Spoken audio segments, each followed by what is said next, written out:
This Sunday, diplomatic frustrations. As President Trump approaches 100 days in office, his efforts to broker a peace deal between Russia and Ukraine hit a stumbling block. We're putting a lot of pressure on Russia, and Russia knows that, and some people that are close to it know, or he wouldn't be talking right now. After meeting with Ukrainian President Zelenskyy for the first time since that Oval Office blow-up, is President Trump losing his patience with President Putin? I'll talk exclusively to Secretary of State Marco Rubio. Plus, tariff troubles. There are growing warning signs about President Trump's handling of the economy and fears it could lead to empty store shelves. We've been ripped off by every country in the world practically, and friend and foe. We're not doing that anymore. Will the president scale back his tariff plans? Steve Kornacki will reveal new polling results. And I'll talk to Independent Senator Bernie Sanders of Vermont. And on defense, Secretary of Defense Pete Hegseth defends his leadership after he fires his top advisors and his chief spokesman quits, calling it total chaos. They take anonymous sources from disgruntled former employees, and then they try to slash and burn people and ruin their reputations. Not going to work with me. Joining me for insight and analysis are NBC News Chief Capitol Hill correspondent Ryan Nobles, Amna Nawaz, co-anchor of PBS NewsHour, former Biden White House Press Secretary Jen Psaki, and Lanhee Chen, a fellow at the Hoover Institution. Welcome to Sunday. It's Meet the Press. From NBC News in Washington, the longest-running show in television history, this is Meet the Press with Kristen Welker.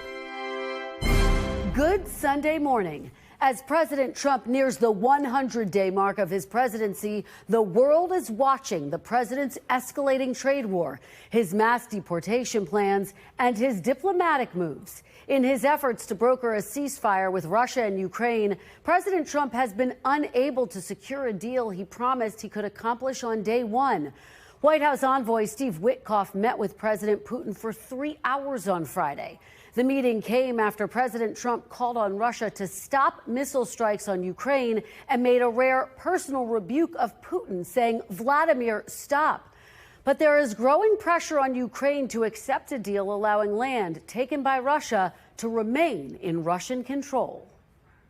What concessions has Russia offered up thus far to get to the point where you're closer to peace? Stopping the war, stopping taking the whole country. Pretty big concession. As world leaders gathered at the Vatican on Saturday for the funeral of Pope Francis, President Trump and Ukrainian President Zelenskyy met for the first time since that Oval Office blow-up, captured in this stunning photo. And after President Trump said this week he was prepared to recognize Crimea as Russian territory, President Trump posted after the meeting there was no reason for Putin to be shooting missiles into civilian areas, cities, and towns over the last few days. It makes me think that maybe he doesn't want to stop the war. He's just tapping me along and has to be dealt with differently. Zelenskyy provided few details about the meeting. Mr. President, how did the meeting with Trump go?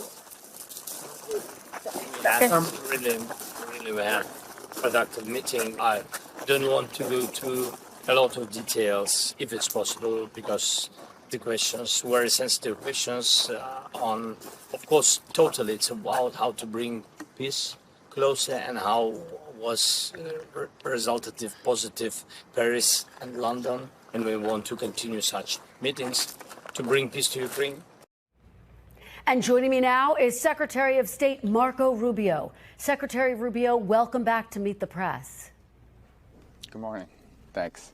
Well, good morning to you. Thank you so much for being here. President Trump is about to mark his 100th day in office. It comes as a key campaign promise is to end the war in Ukraine, and against the backdrop of that extraordinary meeting between President Trump and President Zelenskyy. Mr. Secretary, is Russia and Ukraine now closer to a deal in the wake of that meeting? Well, I think they're closer in general than they've been any time in the last 3 years, but it's still not there. And as I said, and he has said, and others have said, he's done an extraordinary job. At the highest levels of our government, the president has put out everybody you can imagine, Ambassador Witkoff, myself, the National Security Advisor, the Vice President, been involved and engaged in this effort to bring the two sides closer so we can have path to peace. By the way, that's something that should be celebrated. He's trying to end a 3-year war that has no military solution, where every day people are dying, especially on the Ukrainian side, in many cases civilians and children, as we've seen the images over the last few weeks. He's trying to bring this war to an end.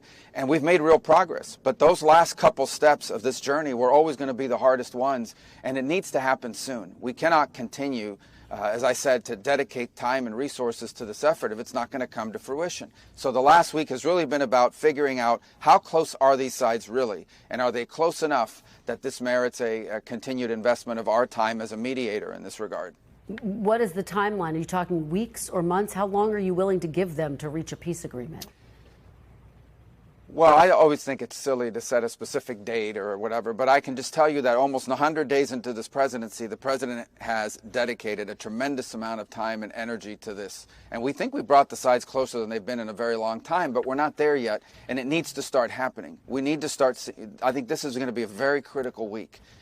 This week is going to be a really important week in which we have to make a determination about whether this is an endeavor that we want to continue to be involved in, or if it's time to sort of focus on some other issues that are equally, if not more important in some cases. But we want to see it happen. There are reasons to be optimistic, but there are reasons to be realistic, of course, as well. We're close, but we're not close enough. Well, let's talk about what we've heard from and seen from President Trump online, who now says he wants to deal with President Putin, quote, differently through banking or secondary sanctions. Will President Trump follow through with imposing new sanctions against Russia? Well, first of all, I'm not going to, the president, we have multiple options, frankly, to address this and to deal with all of this, but we don't want to get to that point. This is still not the time. I think what the president is saying and has been saying for some time now is he is aware that he has these options. People ask him about it all the time, but what he really wants is a peace deal. He wants the dying and the killing to stop. This is a terrible war. It's cost the lives of thousands of people, billions of dollars, and generational destruction on the side, especially on the Ukrainian side. We want the war to end. You saw yesterday at the Pope's Mass, there was talk about war and how it needed to stop. The Pope, the late Pope, who's celebrated for being a peacemaker and trying to talk about these things. We should all be happy that we have a president of the United States and Donald J. Trump who wants to end and prevent wars. And that's what we're trying to do here. And so ultimately, look, if it doesn't happen, it doesn't come to fruition, then as a nation state, there are options that we have for those who we hold responsible for not wanting the peace. But we'd prefer not to get to that stage yet because we think it closes the door to diplomacy. Well, you know, the president has made a number of demands against Ukraine. Just last month, the president told me he might impose penalties against Russia. I guess given the frustrations that he is voicing, Mr. Secretary, why hasn't he imposed sanctions yet? Well, because I think we're still hoping to see that this effort works out in diplomacy and that we can bring these two sides closer together. I mean, the minute you start doing that kind of stuff, you're walking away from it. You've now doomed yourself to another 2 years of war, and we don't want to see it happen. I think what's important and really weighs is there is no other country, there is no other institution or organization on the earth that can bring these two sides together. No one else is talking to both sides but us. And no one else in the world can make something like this happen but the president. This is a very significant responsibility and a really important opportunity. And we want to make sure that we work it all the way through, that we don't walk away from something that can actually work or that can actually lead to peace. But we also don't want to continue to spend time on something that's not going to get us there. So throughout this process, it's about determining, do both sides really want peace? And how close are they or how far apart they are after 90 days of effort here, over 90 days of effort. That's what we're trying to determine this week. There are reasons to be optimistic, and there are also reasons to be concerned. It's complicated. If this was an easy war to end, it would have been ended by someone else a long time ago. But right now, the only one who can bring these two sides together to end this war is our president, President Trump. And we're doing everything we can to see if we can get that done here over the next few days. Let me ask you about some of the language you've taken. Just 3 years ago, you co-sponsored a Senate bill barring the United States from recognizing Russian claims to any portion of Ukraine's land. Let me read you part of what you said. Quote, Vladimir Putin is the real aggressor in this war, and he is attempting an unjustified takeover of a sovereign democratic country.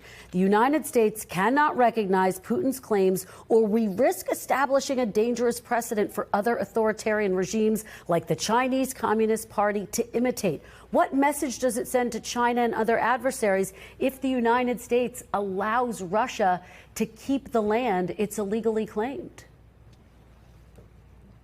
Well, first of all, I would say that right now there's a lot of press reports about this, that, or these concessions or that concessions. A lot of things have been discussed, and the reason why those things are being discussed is very simple. Not because we're going to force anyone to do anything or pressure anyone to do anything like this, but because we need to understand what are the options to bringing about an end to the war. We need to be grown-ups and realistic here. In any negotiated end to a war, both sides get something and both sides have to give something up. That's a reality. Without speaking specifically about that or another, you wrote that, you talk about that was back in September of 2022. Since September of 2022, this war has continued. Thousands of more people have died. Generational destruction that Ukraine's going to spend 2 generations rebuilding from. This is a war that needs to end now. And so in order for this war to end, there are things Russia wants that it will not get, and there are things Ukraine wants that it will not get. Yeah. If it wasn't the case, that would have been done a long time ago. No one here is claiming that one side is going to unconditionally surrender to the other and bring this to an end. But that's why diplomacy can be difficult and time-consuming, but it is the only way to end this conflict. There is no military solution to this war. The only solution to this war is a negotiated settlement where both sides are going to have to give up something they claim to want and are going to have to give the other side something they wish they didn't. That's how you end wars, and that's what we're trying to achieve here, so more people won't die. There are people who will die today in this war because there is no peace. We don't want to continue to have to say that. Every time you turn on the news and they say, well, another missile strike, all these things will continue to happen. This could get even worse in the months to come. Yeah, you know, President Putin has never acknowledged Ukraine's right to exist. So why do you trust that he won't invade Ukraine again or another European country? Well, I don't think peace deals are built on trust. I think peace deals have to be built on verification, have to be built on facts, have to be built on action, have to be built on realities. So this is not an issue of, of trust. It's an issue of building in these sorts of things, verification, security guarantees, things that have been discussed in the past. All these things are being talked about here. All of these things. Yeah. But right now, it's not the time. If we're trying to bring two sides together, the last thing you want to do is give some side, one of the two sides, an excuse to walk away from this effort. We're just trying to achieve peace. At the end of the day, let me remind everybody, what we are trying to do is end a war that has cost a lot of money to us, to our allies, cost a lot of lives, destroyed a lot of lives, forced people by the millions to leave their country, millions of Ukrainians that no longer live in the country and have not been able to come back. We just want all this to stop. And we're trying to find whether we can play a role to make that happen. I hope, everyone should hope that we're successful. Instead of rooting against President Trump, everyone should be hopeful that President Trump can bring this war to an end, because it truly, at this point, is not good for anybody. It may not work out. Peace deals are hard. But we are trying, and I think the president deserves credit for spending this much time and this much energy and these many resources to try to bring about this outcome of peace. All right, Mr. Secretary, let's turn to China and the president's trade war. President Trump said he has spoken directly with President Xi Jinping. Chinese officials, though, say that no talks have taken place about a trade war. Can you help us to understand where this stands? Has President Trump spoken to President Xi after imposing those 145% tariffs? Well, I mean, just like the previous answer, I think I'm not going to be commenting on who talked to who and what they talked about, because obviously this is also a high-stakes negotiation. The fundamental fact is this. For 30-something years, the Chinese have gotten away with unfair trade practices. Not just unfair, outrageously unfair trade practices. Yeah. Just very simple. Chinese companies can do whatever they want in America. American companies can only do what the Chinese allow them to do in China, and it's very limited, and every year it gets more and more limited. They flood, not just us, but they flood the world with exports, but they push back against any imports. They are 100% favorable to unfairly favorable to their companies and unfair to ours. They steal our intellectual property. They reverse engineer things they get a hold of. I mean, it's on and on and on, unfair, and they've been allowed to get away with it. And finally, almost too late really, but finally we have a president that stood up to it. And it's not just us that needs to be standing up to it, by the way. Europe is concerned about the number of electric cars that China tried to dump on them. China's had trade problems with Canada and with others. This needs to stop. So the bottom line is that the president is dealing with something that should have been dealt with a very long time ago, and it was almost too late. So, Mr. Secretary, just to be clear, you can't confirm that a phone call has taken place between President Trump and President Xi of China post. Well, I don't comment on the phone calls the president makes with foreign leaders. Right. Yeah, right. I think I've directed you to the White House. It's for the president to tell you who he's talked to. I'm not going to get in the way of those negotiations. Okay, let's talk now about some new reporting that came in overnight. I want to just go through it for you and for our audience. 3 U.S. citizen children have been deported with their mothers. Now, this is according to the Washington Post. The family's lawyer says one of them is a 4-year-old with stage 4 cancer, deported without medication or ability to contact doctors. The family's lawyers are also saying their clients were denied communication with family and legal representatives before being deported. And it's raising concerns about the issue of due process, that it's being violated. So let me ask you, is everyone on U.S. soil, citizens and non-citizens, entitled to due process? Yes, of course. But let me tell you, it looks in immigration standing, the laws are very specific. If you're in this country unlawfully, you have no right to be here and you must be removed. That's what the law says. Somehow over the last 20 years, we've completely lost this notion that somehow or completely adopted this idea that, yes, we have immigration laws, but once you come into our country illegally, it triggers all kinds of rights that can keep you here indefinitely. That's why we were being flooded at the border. And we've ended that. And that's why you see a historically low number of people, not just trying to cross our border, trying to cross the border into Panama, all the way down in the Darien Gap. I mean, it's been a huge help for those countries as well. On the headline, that's a misleading headline. Okay, 3 U.S. citizens, ages 4, 7, and 2, were not deported. Their mothers, who are legally in this country, were deported. The children went with their mothers. If those children are U.S. citizens, they can come back into the United States if there's their father or someone here who wants to assume them. But ultimately, who was deported was their mothers who were here illegally. The children just went with their mothers. But it wasn't like you guys make it sound like ICE agents kicked down the door and grabbed the 2-year-old and threw him on an airplane. That's misleading. That's just not true. Just to be clear, because I do want to get to the overhaul at the State Department, is it the U.S. policy to deport children, even U.S. citizens, with their families, and I hear what you're saying, without due process, just to be very clear there? Well, no. Again, if someone's in this country unlawfully, illegally, that person gets deported. If that person is with a 2-year-old child or has a 2-year-old child and says, I want to take my child with me, well, then you have 2 choices. You can say, yes, of course you can take your child, whether they're a citizen or not, because it's your child. Or you can say, yes, you can go, but your child must stay behind. And then your headlines would read, U.S. holding hostage 2-year-old, 4-year-old, 7-year-old while mother deported. So the parents make that choice. I imagine those 3 U.S. citizen children have fathers here in the United States. They can stay with their father. That's up to their family to decide where the children go. Children go with their parents. Parents decide where their children go. Right. The U.S. deported their mothers who were illegally in America. Mr. Secretary, I want to talk to you about this overhaul of the State Department. You slashed U.S.-based employees by 15%, actually less than what the White House was recommending, which was about 50%. It's my understanding. Are you finished with the cuts, or are more coming?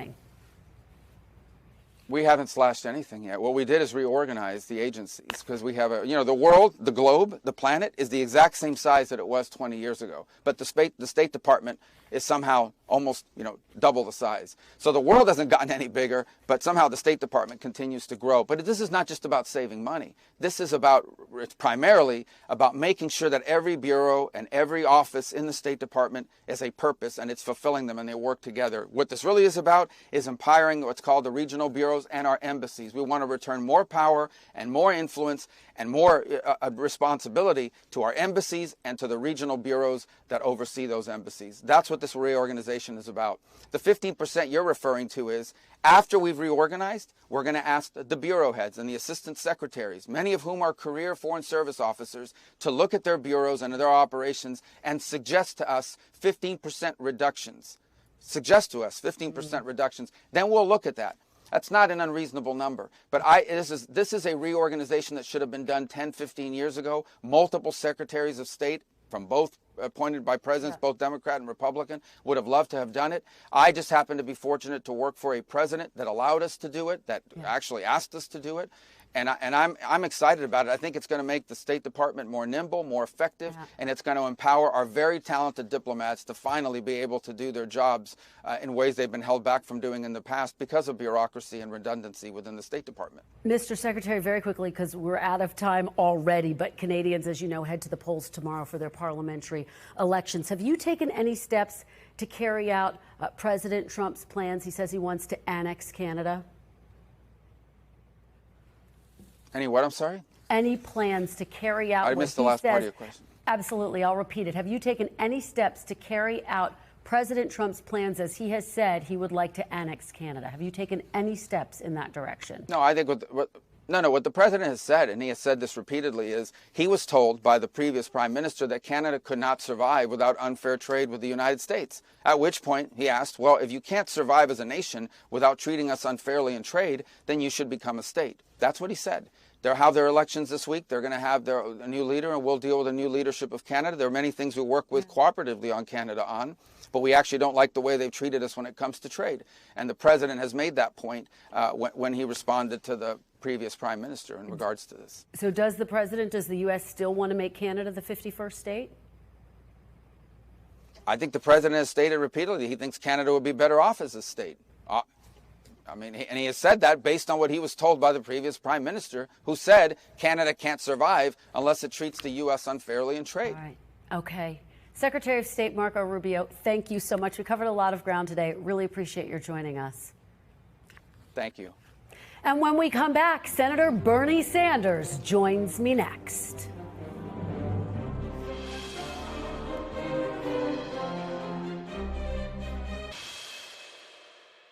Welcome back. Joining me now is Independent Senator from Vermont, Bernie Sanders. Senator Sanders, welcome back to Meet the Press. Great to be with you.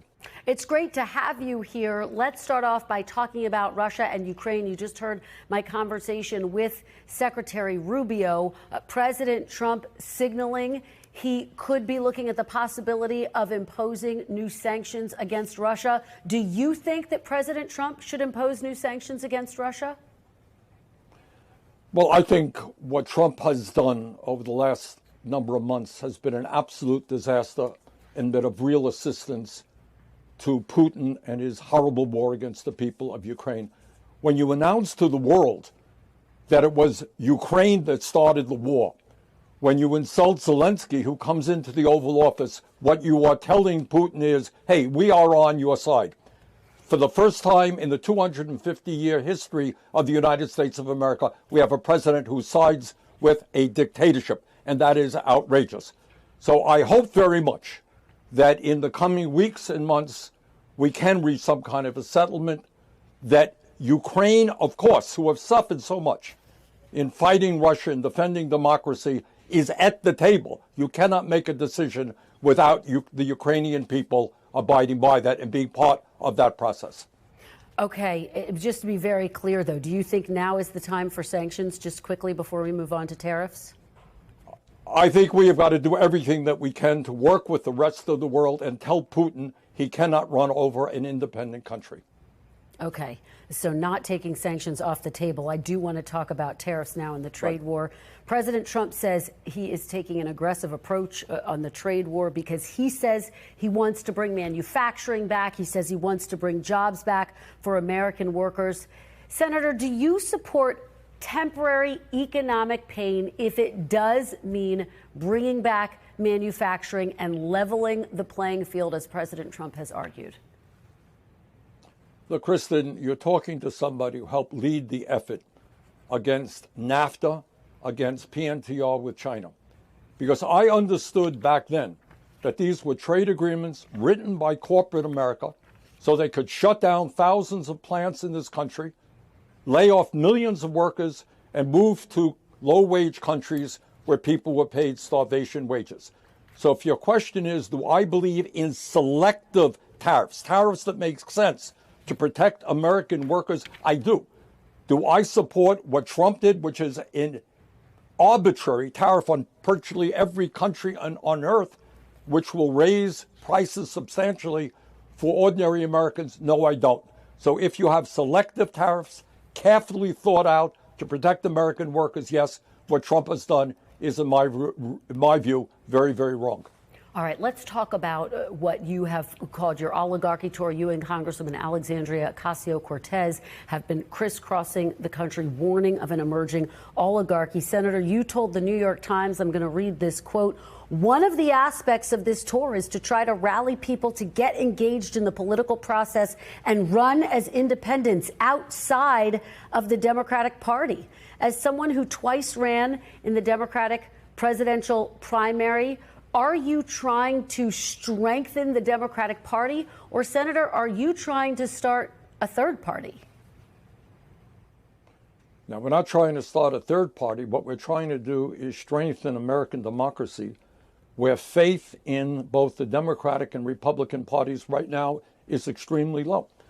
We are living, Kristen, in the richest country in the history of the world. And yet you got one person, Mr. Musk, who owns more wealth than the bottom 53% of American households. That is insane. That is oligarchy on steroids. Meanwhile, we have 60% of our workers living paycheck to paycheck. We have the highest rate of childhood poverty of almost any major nation on earth. And we have over 20% of seniors in America living on $15,000 a year or less. What the American people are saying is that they want, and what our tour was about, is to say that they want an economy that works for all of us, not just for Mr. Musk and other billionaires. Now, my concern right now is you have Democrats appropriately, and I'm working with them, talking about Trump's movement toward authoritarianism, vigorously opposing the so-called reconciliation bill to give over $1 trillion in tax breaks to the 1% and make massive cuts to Medicaid, nutrition, and housing, opposing what Musk is doing to dismember the Social Security Administration and the Veterans Administration, making it harder for our veterans to get decent health care or benefits on time. We're on the same page. But what Democrats lack right now is a vision for the future. How are we going to provide a decent standard of living for a younger generation, which, everything being equal, will be poorer than their parents? How do we repair a broken healthcare system? How do we raise the minimum wage to a living wage? How do we deal with a corrupt campaign finance system that allows billionaires to control both political parties?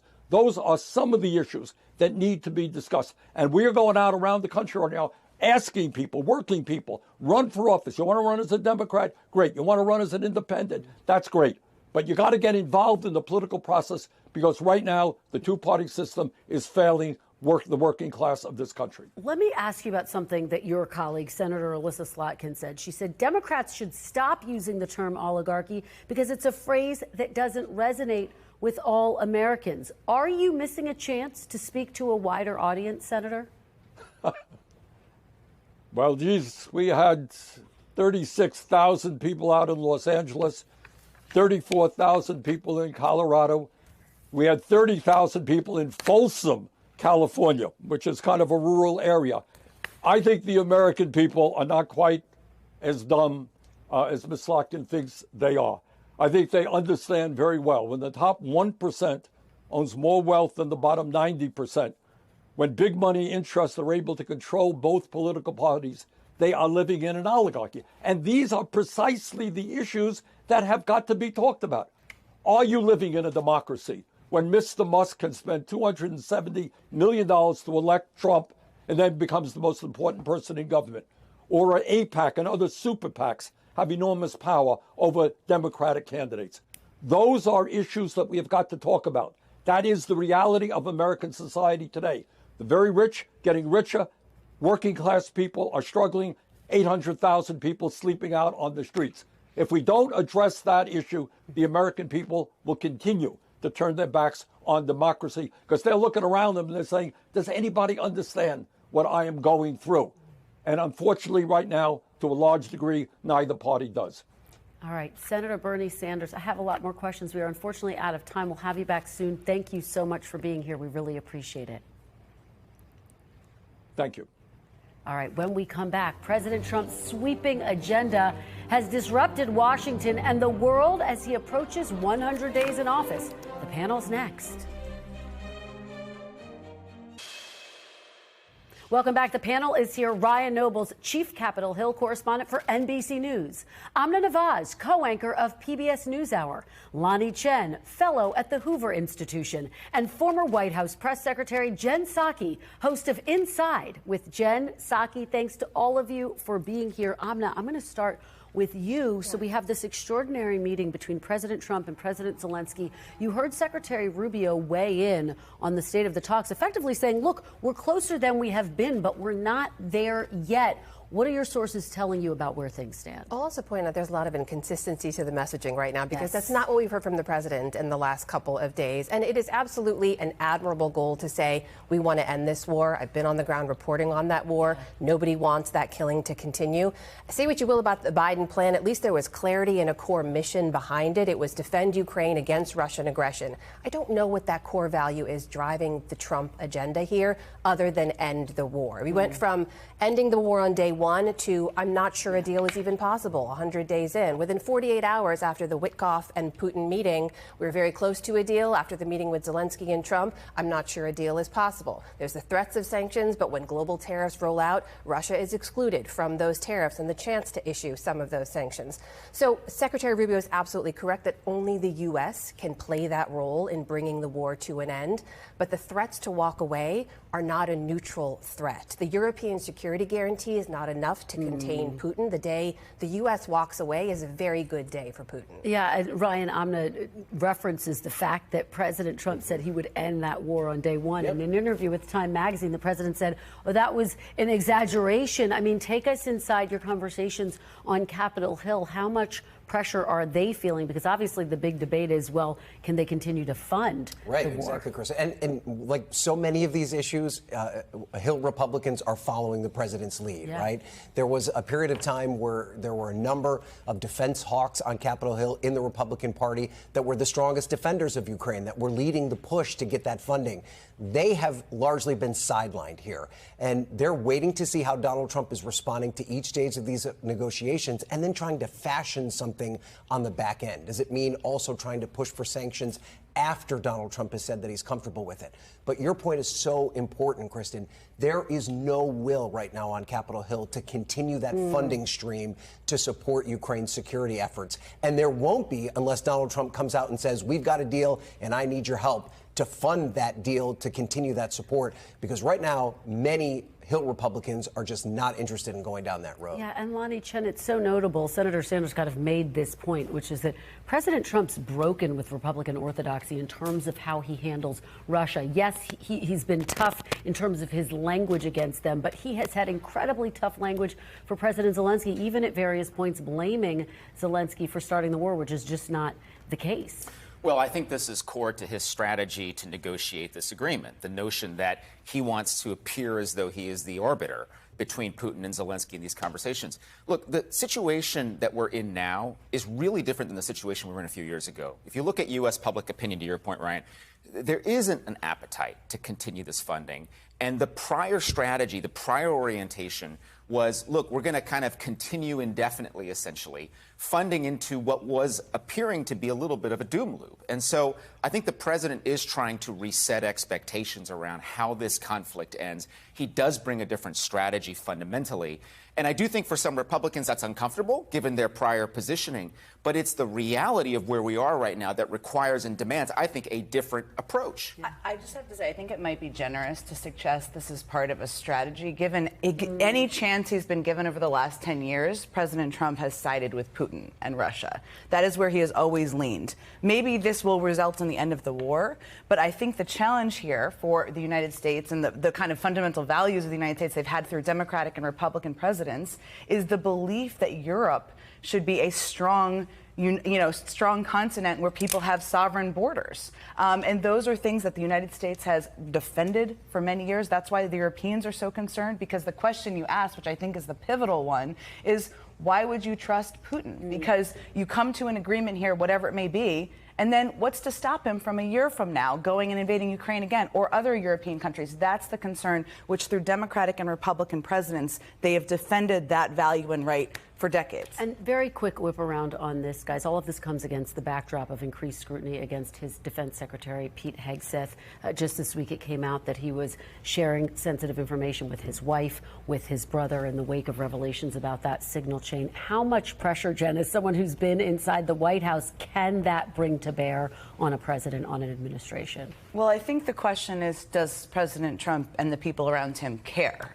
Clearly, Hegseth is under a tremendous amount. I mean, he has had the closest advisors to him depart the Pentagon. Who knows who's even advising him at this point? He's had a number of scenarios, and there's probably more to come, where he has been misusing classified information or not being careful with the use of classified information. So under normal circumstances, I think a Democratic or Republican president, you would say, this is not a person who should be leading the military and leading the Pentagon. But then that would be acknowledging weakness. Yeah. And it would be acknowledging you need a different choice than the one you picked 3 months ago. And it seems to be, at least from the reporting, that's not a choice at this point that he's going to make. Yeah, Lanhee, some allies say they're just not going to engage in trying to make changes at the top levels at this point. Yeah, I mean, I think that the appearance of instability is something that they're trying to avoid. The reality is the president deserves the best national security team around him he can have.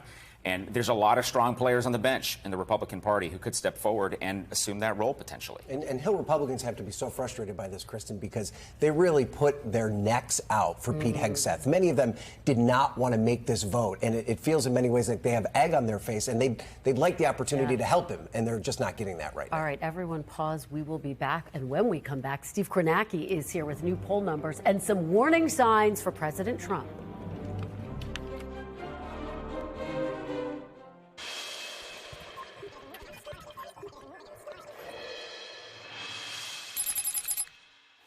Welcome back. We have brand new poll numbers this morning with some warning signs for President Trump's agenda. Here to break it all down for us is NBC News Chief Data Analyst Steve Kornacki. Steve, it's great to have you here in person. What are you watching in these numbers? Yeah, Kristen, some interesting numbers, a little different kind of poll here. This is the NBC Stay Tuned poll, looking deeply at the youngest group of voters, Gen Z voters, but it's such a big pool. We also can show you everybody, all adults. So look at the comparison here, getting a look at this generation. And again, when we say Gen Z, what are we talking? We're talking to people under 30 years old, newest, youngest set of voters. Overall, what you're seeing here is Donald Trump, not that popular. You see, overall, 45 approve, 55 disapprove, but much less popular. It's basically 2-to-1 disapprove among Gen Z. This is a more anti-Trump, Trump hostile generation than we see in the other generations. This extends to Trump policies, trade, tariffs. Again, overall, not that popular. We have to pause here, Steve. You can't overstate the significance of this. The economy was really the #1 issue for voters, and one of the main reasons President Trump won the White House. Exactly. These numbers you see on the economy in his first term look very different than this, and it's not good overall. And again, what you see is much more negative among that youngest set of voters here. How about just optimism about the future? Is it there? Is the country going in the right direction or the wrong direction? Again, overall, this is similar to what we had in our own NBC poll a couple months back. Overall, 40 right track, 60 wrong track. Again, more pessimistic Gen Z. Now, where this gets interesting, though, is I keep saying Gen Z, more Trump hostile, more anti-Trump. There's really part of Gen Z that's powering this and part that isn't. And it has to do with gender. We talk about gender gaps, but look at this, Kristen. Among men in Gen Z, 45-55, Trump's approval rating. That's what we saw with everybody. Among women, that's where he falls off the cliff. And of course, the gender gap was so significant in the 2024 election, continues to be an important factor. And we looked in 24, a lot of folks thought it might be bigger, and it wasn't in the older generations, it was here. And this is what really stands out. It's Gen Z, this side of the gender gap. Women, Gen Z, much more progressive, much more liberal. We're going to see this on issue after issue than any other group, any generation. So again, looking at Trump's approval rating, this is the percentage of people who approve of his job. And again, look, it's so consistent. Men across these generations, women, it's in the 40s. Look how much that stands out right there. And this extends to some personality, some issues. Just again, look at this. Do you have a favorable view of the Republican Party? All adults, 44. Gen Z men, it's the same. Look, it falls off a cliff with Gen Z women. Totally different than every other group. Trump's handling of DEI, we asked about. Again, similar, totally different. Gen Z women. Favorable view of Musk. Again, you see it right there. And two more, Kristen. Do you agree there are two genders? Big drop off for Gen Z women. And how about this question? Just about basic attitudes about, are you proud to be an American? Are you only a little or not at all proud? 22% of all adults say that. 22% of Gen Z men, almost double Gen Z women. That is what's powering the liberalism you see among Gen Z. Fascinating findings, as always. Steve Kornacki, thank you so much. Great to have you here. And when we come back, will President Trump listen to voters who are souring on his agenda? The panel is next. Welcome back. The panel is still with us. Ryan, let's talk about these new poll numbers that Steve Kornacki just laid out. So younger voters, more pessimistic about President Trump. Here's the notable thing from my perspective, though. When you look at his handling of the economy, 60% of all voters disapprove. That's a big warning sign for him, particularly while he's locked in this trade war. And he keeps saying over and over again, be patient, be patient. But voters tend to not be too patient when it comes to their pocketbooks or providing for their families. And where Donald Trump is in a situation where he theoretically is never going to run again, maybe, we'll have to see how that all plays out, these congressional Republicans are going to be on the ballot relatively soon. I know 2026 seems like really far away, but if you're someone in a moderate district where you feel the pressure of the economy starting to bear down on you, and you're going to be forced to take really tough votes around this reconciliation package, which could include Medicaid cuts, that is really going to start to come to bear here over the next couple of months. And there's not a real sign here that Donald Trump understands the pressure that these individual members of Congress are feeling in their home districts. And Amna, you know, you're watching the economy numbers, you're watching the numbers that he's getting on deportation. Yeah. Another one of his top issues where he's doing better, certainly, than the economy, but not as well as he would like. Not at all. And actually, he's slightly underwater overall on approval for immigration. But one point on the economy, I will just note that I think the pressure could come much sooner than the midterms, only because the single most important economic factor to people is the cost of living. Those trade tariffs are not going anywhere. The CEOs and business leaders and foreign leaders I talked to are looking for clarity, and they're not getting it. That could actually build in the coming weeks and months ahead. On immigration, though, I thought it was really striking. He's underwater slightly, but also on the sub-issues, the individual issues, there's really high disapproval. So something like nearly 60% say they oppose the efforts to deport students who were protesting the war in Gaza.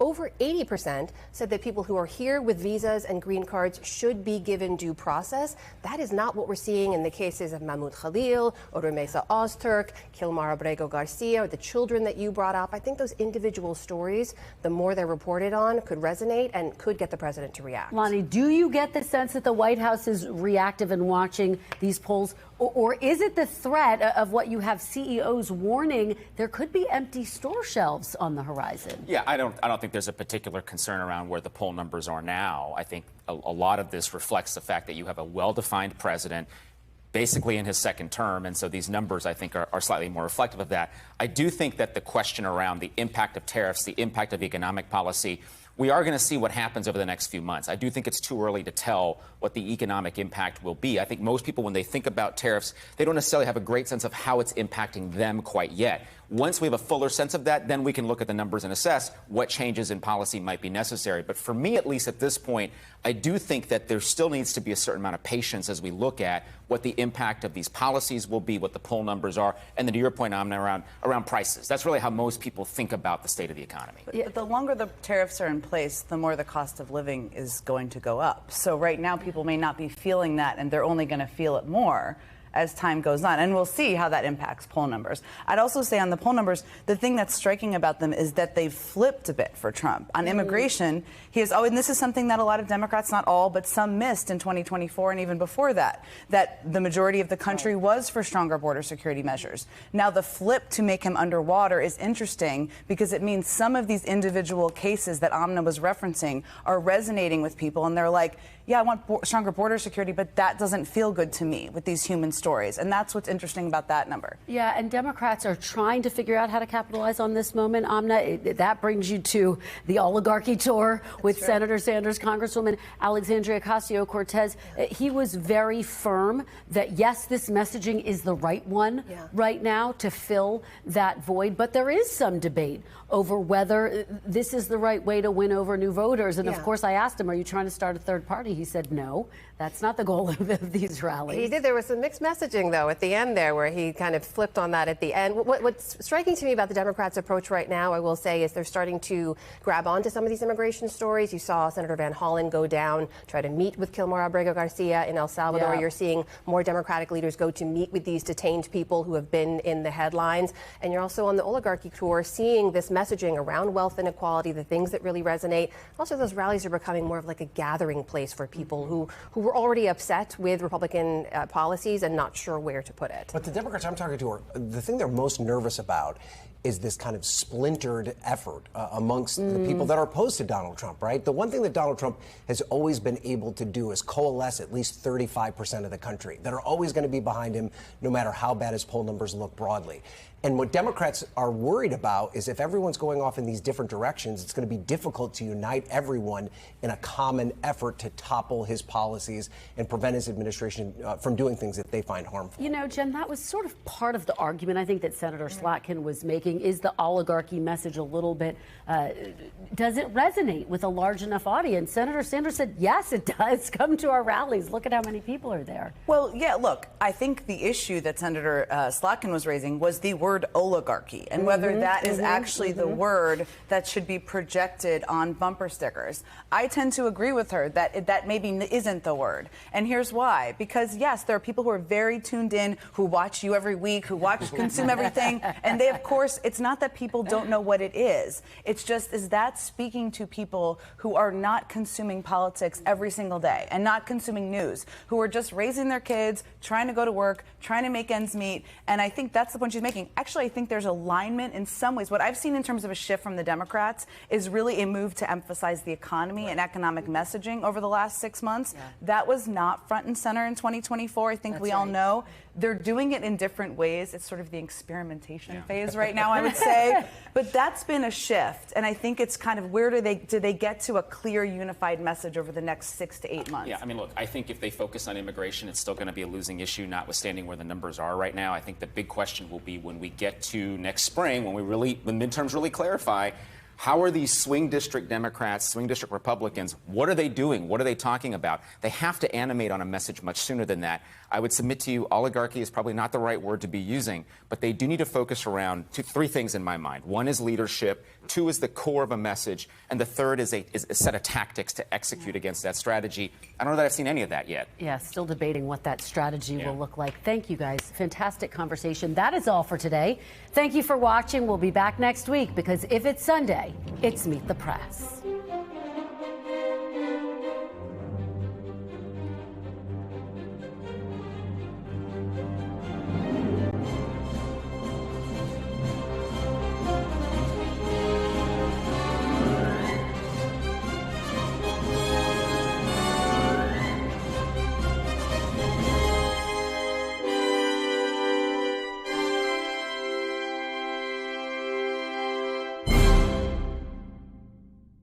Thanks for watching. Stay updated about breaking news and top stories on the NBC News app or follow us on social media.